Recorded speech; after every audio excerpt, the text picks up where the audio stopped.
So that's why up to this moment, I'm also very passionate. And at the same time, I am a youth advocate because I wanted to inspire the youth, especially so that the Gen Z is our future leaders. So we Mm, want to prepare them. And at the same time, we want to inspire them. mm, And we want to, in different aspects, like we're sharing our advocacies.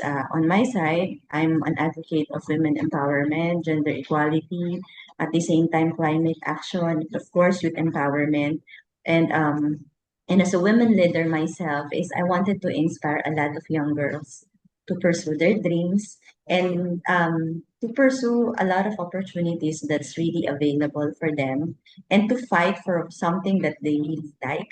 So we want to empower more young girls. mm.